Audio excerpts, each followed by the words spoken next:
श्री स्वामी समर्थ. उद्या अधिक मास पौर्णिमा. सकाळीच घरात आणा या झाडाचे एक पान. नमस्कार सख्यांनो आणि माझ्या भावांनो, तुमच्या सर्वांचे आपल्या चॅनलवर मनापासून स्वागत. उद्या, होय अगदी उद्याच, एक असा दुर्मिळ आणि चमत्कारिक योग जुळून आला आहे जो तुमच्या आयुष्याला एक संपूर्ण नवी दिशा देऊ शकतो. उद्या आहे अधिक मासातील अत्यंत पवित्र अशी पौर्णिमा. 3 वर्षातून एकदा येणारा हा असा काळ आहे जो गरीबातील गरीब माणसालाही राजा बनवू शकतो आणि तुमच्या घरातल्या इडापिडा दारिद्र्य कायमचे नष्ट करू शकतो. पण थांबा, उद्या सकाळी सूर्योदयाच्या वेळी तुम्हाला तुमच्या घरात एक विशिष्ट झाडाचे फक्त एक पान आणायचे आहे. होय, फक्त एक पान. हे एक पान तुमच्या पतीची नोकरी व्यवसायात प्रचंड प्रगती करेल, तुमच्या मुलांचे नशीब पालटून टाकेल आणि जो शत्रू आजवर तुमच्यावर टपून बसलेला होता ना, तो स्वतः तुमच्या दारात येऊन लोटांगण घालतील. ते पान कोणत्या झाडाचे आहे, ते घरात कसे आणायचे आणि त्याच्यासोबत उद्याचा या पवित्र दिवशी कोणते महाउपाय करायचे आहे हे मी तुम्हाला आजच्या व्हिडिओमध्ये अत्यंत सविस्तर सांगणार आहे. हा उपाय आजवर कधीही अपयशी ठरलेला नाही. व्हिडिओ पुढे पाहण्यापूर्वी या पवित्र दिवशी विष्णू भगवंताचा आशीर्वाद मिळवण्यासाठी कमेंट बॉक्समध्ये श्री स्वामी समर्थ, ओम नमः शिवाय आणि ओम नमो भगवते वासुदेवाय लिहायला अजिबात विसरू नका. तसेच आपल्या चॅनलला आत्ताच लाईक, शेअर आणि सबस्क्राईब करा, जेणेकरून अशीच महत्त्वाची माहिती तुमच्याकडून कधीच मिस होणार नाही. चला तर मग जाणून घेऊया त्या चमत्कारिक पानावरील उपायाचे महासत्य. माझ्या प्रिय सख्यांनो, अधिक मासाला आपल्या शास्त्रात पुरुषोत्तम मास म्हटले गेलेले आहे. हा महिना साक्षात वैकुंठपती भगवान श्री विष्णूंना अत्यंत प्रिय आणि समर्पित आहे. या महिन्याचे महात्म्य असे सांगते की एरवीच्या दिवसात केलेल्या पूजेपेक्षा या पवित्र महिन्यात तुम्ही केलेल्या एका छोट्याशा सेवेचे, एका साध्या मंत्रोपचाराचे फळ सुद्धा तुम्हाला करोडो पटीने परत मिळते. पण मला माहीत आहे, आपल्यापैकी अनेक भगिनींना, अनेक भावांना काही ना काही अडचणींमुळे, धावपळीच्या आयुष्यामुळे, काही आजारपणामुळे या संपूर्ण महिन्यात विशेष सेवा करणे जमले नसेल.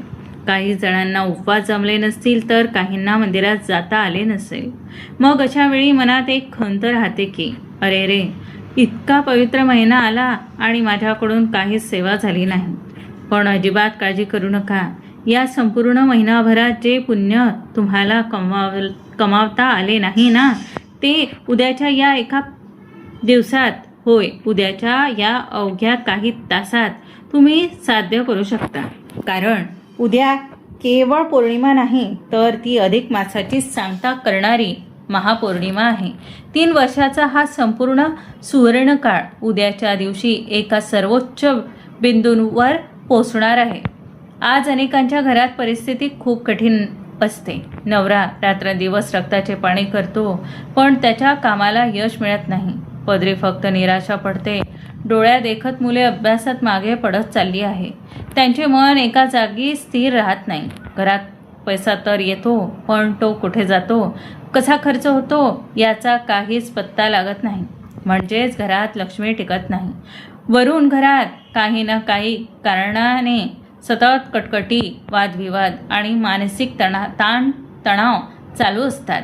जर तुमच्या घरातही यापैकी एक जरी समस्या असेल ना, तर उद्या सकाळी केला जाणारा हा पानाचा उपाय तुमच्यासाठी अत्यंत रामबाण आणि शेवटचा उपाय ठरणार आहे.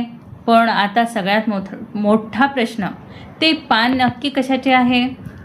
आता तुमच्या डोक्यात अनेक विचार चक्रावून सोडत असतील, बरोबर ना? तुमच्यापैकी काही जणांना वाटत असेल की विष्णू देवांचा संबंध आहे म्हणजे ते पवित्र तुळशीचं पान असेल का, की महादेवांना प्रिय असणारे बेलपत्र असेल. काही जण विचार करत असतील की पितृदोष आणि लक्ष्मी प्राप्तीसाठी आपण पिंपळाचे पान वापरणार आहोत का, किंवा काहींना वाटेल ते वड किंवा आंब्याचे पान असेल. तर माझ्या सख्यांनो, तुमचे हे सगळे अंदाज चुकीचे आहे. घाई करू नका, कारण हे पान जितके साधे आहे तितकाच त्याचा प्रभाव अत्यंत तीव्र आणि चमत्कारिक आहे. पण या चमत्कारिक झाडाचे आणि पानाचे नाव ऐकण्यापूर्वी तुम्हाला उद्याच्या या महापावन दिवशी करायचा एक महादान उपाय माहीत असणे अत्यंत गरजेचे आहे. आपल्या शास्त्रात एक अतिशय महत्त्वाचा नियम सांगितला आहे. ज्ञानाशिवाय केलेली पूजा आणि नियमाशिवाय केलेले उपाय कधीच फळ देत नाहीत. जोपर्यंत तुम्ही उद्याचा हा दानाचा मुख्य नियम समजून घेत नाही तोपर्यंत चमत्कारी पानावरील उपाय 1% सुद्धा फळ तुम्हाला मिळणार नाही. जर तुम्ही तो नियम चुकवलात तर उद्या उपाय करूनही काहीच फायदा होणार नाही. म्हणून ते पान कोणते आहे आणि त्याचा विधी काय आहे हे पाहण्यापूर्वी उद्याच्या दिवशी कोणत्या 33 वस्तूचे दान करायचे आहे जे तुमच्या 7 पिढ्यांचे दारिद्र्य नष्ट करू शकते ते आधी अगदी डोकं शांत ठेवून लक्ष देऊन ऐका. माझ्या प्रिय सख्यांनो, आपल्या हिंदू धर्मशास्त्रात अधिक मासाच्या या पवित्र पौर्णिमेला 33 या अंकाला अत्यंत अनन्यसाधारण आणि अलौकिक महत्त्व दिले गेलेले आहे. आपण अनेकदा नेहमीच ऐकतो की आपल्या सनातन धर्मात 33 कोटी देव मानले जातात. ते 33 कोटी देव म्हणजे साक्षात विश्वाची दिव्य शक्ती आहे. म्हणूनच या अधिक मासाच्या सांगतेच्या दिवशी म्हणजेच महापौर्णिमेला 33 वस्तूचे दान देण्याची विधियुक्त प्रथा पूर्वी पार चालत आलेली आहे. या 33 वस्तूचे दान देणे म्हणजे एकाच वेळी त्या 33 कोटी देवांची तृप्ती करण्यासारखे आहे. आता तुमच्या मनात इतका नक्कीच हा विचार आला असेल की ताई 33 वस्तू म्हणजे नक्की काय दान द्यायचे आणि ते सर्वांनाच परवडणारे असेल का? तर माझ्या प्रिय भगिनींनो, अजिबात काळजी करू नका. आपल्या शास्त्रात गरिबापासून श्रीमंतापर्यंत सर्वांसाठी अतिशय सोपे मार्ग सांगितलेले आहे. तुम्ही तुमच्या ऐपतीप्रमाणे पुढील गोष्टी दान करू शकता. सांगते, ऐका. पहिली आणि मुख्य वस्तू अनारसे. अधिक मासात 33 अनारसाचे दान हे सर्वोत्तम मानले जाते. कारण अनारसांमध्ये जे छिद्र असतात ते आपल्या जन्मांतरीच्या पापांचे प्रतीक मानले जातात आणि त्याचे दान केल्याने ती पापे नष्ट होतात. दुसरी वस्तू तांब्याचे किंवा मातीचे दिवे. 33 तांब्याचे दिवे किंवा अगदी मातीचे दिवे देऊन त्यांचे दीपदान करू शकता. तिसरी वस्तू फळे किंवा मोदक. जर वरील गोष्टी जमल्या नाही तर तुम्ही 33 केळी, 33 सफरचंद किंवा भक्तिभावाने बनवलेले 33 मोदक सुद्धा दान करू शकता. दान करण्याची अचूक पद्धत काय आहे हे दान करताना गडबड करू नका. एक तांब्याचे किंवा पितळेचे स्वच्छ पात्र, ताट किंवा तांबा घ्या. त्यावर या 33 वस्तू मनोभावे ठेवा. त्यावर एक सुपारी, विड्याची पाने आणि तुमची जशी ऐपत असेल तशी दक्षिणा नक्की ठेवा. कारण दक्षिणेशिवाय कोणतेही दान पूर्ण मानले जात नाही. त्यानंतर डोळे बंद करून भगवान पुरुषोत्तमाचे ध्यान करा आणि हे पात्र एखाद्या सत्पात्री ब्राह्मणाला किंवा थेट विष्णू लक्ष्मीच्या मंदिरात जाऊन देवाच्या चरणी अर्पण करा. जर मंदिरात जाणे शक्य नसेल तर एखाद्या गरजू व्यक्तीला हे दान देऊन त्याचे आशीर्वाद घ्या. आता सर्वात मुख्य प्रश्न, या एका दानाचे पुण्य नक्की काय मिळते? याचे फळ काय आहे? माझ्या सख्यांनो, हे ऐकून तुमच्या अंगावर काटा येईल. असे ठामपणे मानले जाते की जो कोणी व्यक्ती या अधिक मास पौर्णिमेला 33 वस्तूचे दीपदान किंवा अन्नदान करतो त्याच्या फक्त त्याचेच नाही तर त्याच्या 7 पिढ्यांचे पितृदोष एका झटक्यात नष्ट होतात. आज अनेक घरांमध्ये लाखो रुपये कमावूनही सुख शांती नसते. तरुण मुलामुलींचे विवाह ठरता मोडतात. हुशार असूनही मुलांना नोकरी मिळत नाही किंवा घरातील एक व्यक्ती बरी झाली की दुसरी आजारी पडते. या सगळ्यांमागे अनेकदा पितृदोष किंवा वास्तुदोष असतो. जर तुमच्याही घरात ही लक्षणे दिसत असतील ना तर उद्याचे 33 वस्तूंचे दान तुमच्या घरातल्या या सर्व दोषांना क्षणात जाळून खाक करेल. एवढेच नाही, तुमच्या पतीच्या डोक्यावर जर कर्जाचा मोठा डोंगर असेल, व्यवसायात सतत तोटा होत असेल, तर या दानाच्या प्रभावाने त्यांचे अडकलेले मार्ग मोकळे होतील आणि घरात धनाचा ओघ सुरू होईल. हे असे महापुण्य आहे जे केवळ तुम्हालाच नाही तर तुमच्या पाठीमागे तुमच्या मुलांना आणि त्यांच्या येणाऱ्या पिढ्यांना आयुष्यभर पुरेल, त्यांचे रक्षण करेल. पण जसे मी तुम्हाला सुरुवातीला सांगितले होते, हे दान पूर्ण फलदायी तेव्हाच ठरते जेव्हा तुम्ही त्या चमत्कारिक पानावरील महाउपाय कराल. ते पान जे उद्या सकाळी तुम्हाला घरात आणायचे आहे. चला, आता वेळ आली आहे. वेळ न घालवता आपण थेट त्या मुख्य रहस्याकडे वळूया आणि जाणून घेऊयात की ते पान नक्की कोणत्या झाडाचे आहे आणि त्याचा वापर कसा करायचा. आणि आता माझ्या सर्व सख्यांची आणि भावांची उत्सुकता शिगेला पोहोचलेली असेल. मला माहीत आहे, ज्या क्षणाची तुम्ही या सुरुवातीपासून अत्यंत आतुरतेने वाट पाहत आहात, अखेर त्या मुख्य महापावन रहस्यावरून मी पडदा हटवणार आहे. उद्या सकाळी सूर्योदयाच्या वेळी तुम्हाला तुमच्या घरात जे पान आणायचे आहे, ज्या एका पानाचा चमत्कारिक स्पर्श तुमच्या घरात होताच तुमचे नाहक शत्रू तुमच्या दारात येऊन लोटांगण घालतील. तुमच्या पतीला प्रत्येक कार्यात यश मिळेल आणि तुमच्या मुलांच्या प्रगतीचे दरवाजे उघडतील. ते अत्यंत पवित्र, अलौकिक आणि साक्षात देवाचे रूप असणारे पान म्हणजे केळीचं पान. होय माझ्या सख्यांनो, तुम्ही अगदी बरोबर ऐकलंय, ते आहे केळीचे पान. अनेक जणांना वाटते की केळीचे पान तर आपण नेहमी पाहतो, त्यात एवढं काय विशेष. तर घाई करू नका. आता जे मी तुम्हाला सांगणार आहे ते अतिशय काळजीपूर्वक आणि लक्ष देऊन ऐका. केळीचे पान हे केवळ जेवण वाढायचे साधन नाही किंवा एखादे साधेसुधे पान नाही. आपल्या सनातन धर्मशास्त्रात केळीच्या वृक्षाला साक्षात देववृक्ष मानले गेलेले आहे. केळीच्या झाडामध्ये, त्या पानांमध्ये साक्षात ब्रह्मांड नायक भगवान श्री विष्णू आणि देवगुरु बृहस्पती गुरुग्रह यांचा कायमस्वरूपी वास असतो. ज्योतिषशास्त्रात गुरुग्रहाला भाग्य, ऐश्वर्य, अपार पैसा, वैवाहिक सुख आणि मुलांच्या उच्च बुद्धीचा एकमेव कारक मानले गेलेले आहे. ज्याचा गुरुग्रह बलवान असेल त्याला आयुष्यात कधीच कशाची कमतरता भासत नाही. पण हे केळीचे पान किंवा केळीचे झाड भगवान विष्णूंना इतके का प्रिय आहे, यामागचे एक सत्य काय आहे सांगते, ऐका.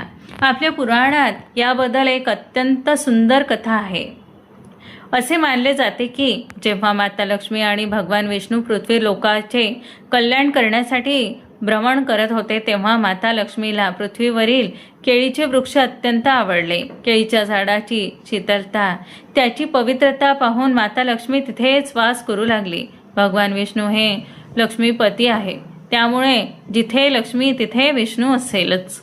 म्हणून शास्त्रात स्पष्ट लिहिलेले आहे की ज्या घरात अधिक मासाच्या किंवा कोणत्याही पवित्र पौर्णिमेला केळीच्या पानांची किंवा केळीच्या वृक्षाची विधियुक्त पूजा केली जाते, तिथे माता लक्ष्मी कधीही चंचल राहत नाही, तर ती त्या घरात स्थिर रूपाने म्हणजेच अखंड वास करते. माझ्या भगिनींनो, जर तुमचे पती रात्रंदिवस मेहनत करून थकले असतील पण त्यांचे भाग्य त्यांना साथ देत नसेल, नशिबाची कुलुपे उघडत नसतील, तर उद्या या अधिक मास पौर्णिमेला केळीच्या पानावरील हा गुप्त उपाय त्यांच्या आयुष्यातील संपूर्ण अंधार दूर करून त्यांचे नशीब सोन्यासारखे चमकणार आहे. यात तीळ मात्र शंका नाही. पण हे पान उद्या सकाळी घरात आणताना नक्की कोणती चूक टाळायची आहे आणि या पानाचा वापर करून आपल्या पती, मुले आणि शत्रूंसाठी नक्की कोणते 3 महाउपाय करायचे आहेत, या उपायांची अचूक पद्धत आता मी तुम्हाला सांगते. पुढे जाण्यापूर्वी काही शब्द मिस करू नका, एकही शब्द मिस करू नका, कारण व्हिडिओ माहिती समजणार नाही. माझ्या लाडक्या सख्यांनो आणि भावांनो, आता आपण त्या मुख्य वळणावर आलो आहोत जिथे मी तुम्हाला उद्या सकाळी करायची हुकमी कृती सांगणार आहे. हा विधी जितका अचूक कराल तितका त्याचा रिझल्ट तुम्हाला काही तासातच पाहायला मिळेल. त्यामुळे आता डोके एकदम शांत ठेवा आणि मी सांगत असलेले प्रत्येक गोष्टी अगदी मनावर कोरून घ्या आणि वही पेन घेऊन लिहून ठेवा. उद्या सकाळी तुम्हाला नेहमीपेक्षा थोडे लवकर उठायचे आहे. सूर्योदयापूर्वी किंवा सूर्योदयाच्या वेळी उठून आपले रोजचे स्नान उरकून घ्या. या पवित्र दिवशी शक्यतो काळ्या रंगाचे कपडे घालणे टाळा. पिवळे, लाल किंवा पांढरे स्वच्छ कपडे परिधान करा. त्यानंतर घराबाहेर पडताना हातात एक तांब्याचे पात्र भरून पाणी घ्या. तुमच्या घरी किंवा आसपास जिथे केळीचे झाड असेल तिथे जा. झाडाजवळ गेल्यावर आधी त्या झाडाची मनोभावे नमस्कार करा. देवगुरु बृहस्पती आणि भगवान विष्णूचे ध्यान करा. म्हणा, हे वृक्षराज, आज अधिक मास पौर्णिमेचा दिव्य मुहूर्तावर मी माझ्या कुटुंबाच्या प्रगतीसाठी, पतीच्या यशासाठी आणि मुलांच्या कल्याणासाठी तुमच्या कुटुंबातील एक अंश माझ्या घरी घेऊन जात आहे. कृपया माझ्यावर प्रसन्न व्हा. अशी प्रार्थना करून त्या तांब्यातील थोडे पाणी झाडाच्या मुळाशी अर्पण करा. त्यानंतर एक छोटे, अत्यंत सुंदर, कोवळे आणि कुठेही डाग नसलेले, अजिबात फाटलेले नसलेले अख्खे केळीचे पान अगदी सन्मानाने हळूवारपणे काढून घ्या. लक्षात ठेवा, झाडाला इजा होणार नाही. अशा बेतानेच तो पान वेगळे करायचे आहे. पानाची स्वच्छता आणि देवघरात स्थापना कशी करायची सांगते. ते पवित्र पान घेऊन तुम्ही तुमच्या घरात प्रवेश कराल तेव्हा थेट घरात जाऊ नका. आधी घराच्या मुख्य दरवाजाबाहेर किंवा बाथरूममध्ये ते पान, दाराबाहेर किंवा बाथरूममध्ये ते पान गंगाजलाने स्वच्छ धुवून घ्या. जर घरी गंगाजल नसेल तर साध्या पाण्याने थोडे शुद्ध दूध किंवा हळद टाकून त्याने ते पान संपूर्णपणे स्वच्छ पुसून घ्या. त्यानंतर ते केळीचे पान तुमच्या देवघरासमोर एक स्वच्छ पाटावर किंवा ताटात पूर्वेकडे किंवा उत्तरेकडे तोंड करून ठेवा. आता आपल्या उजव्या हाताच्या अनामिका बोटाने पिवळी हळद किंवा ओले कुंकू एकत्र करून त्या पानावर साक्षात विष्णू भगवंताचे अत्यंत प्रिय आणि मांगल्याचे प्रतीक असलेले भव्य स्वस्तिक काढा. स्वस्तिक काढताना ते कुठेही मधोमध कट होणार नाही याची काळजी घ्या. स्वस्तिकाच्या चारही कोपऱ्यांमध्ये 4 थोडे ठिपके द्या आणि उजव्या बाजूला 2 रेषा काढा. रिद्धी आणि सिद्धी. हे स्वस्तिक काढत असताना तुमच्या मुखात अखंडपणे ओम नमो भगवते वासुदेवाय हा मंत्र चालू राहिला पाहिजे. जेव्हा तुम्ही केळीच्या पानावरील या स्वस्तिकाकडे पाहाल तेव्हा तुम्हाला जाणवेल की तुमच्या देवघरात एक वेगळीच सकारात्मक ऊर्जा आणि चैतन्य निर्माण झालेले आहे. पती आणि मुलांच्या प्रगतीसाठी मुख्य उपाय. आता या तयार झालेल्या केळीच्या पानाच्या मध्य भागावर म्हणजेच तुम्ही काढलेल्या स्वस्तिक मुठांवर अखंड तांदूळ अक्षदा ठेवा. तांदूळ कुठेही तुटलेला नसावे. त्या तांदळाच्या ढिगावर तुम्हाला एक तांब्याचा कलश पाणी भरून स्थापन करायचा आहे. त्या कलशामध्ये 1 सुपारी, 1 रुपयाचे नाणे आणि चिमूटभर हळद टाका. कलशाच्या तोंडाला विड्याची पाने किंवा आंब्याची पाने लावून त्यावर नारळ ठेवा. म्हणजेच तुम्हाला एक कलश स्थापना करायची आहे. जर तुमच्या घरी सत्यनारायणाची मूर्ती किंवा बाळकृष्णाची मूर्ती असेल तर ती मूर्ती या केळीच्या पानावर, तांदळावर विराजमान करा आणि उद्याच्या दिवशी घरात सत्यनारायणाची पूजा किंवा कमीत कमी सत्यनारायण कथेचे वाचन नक्की करा.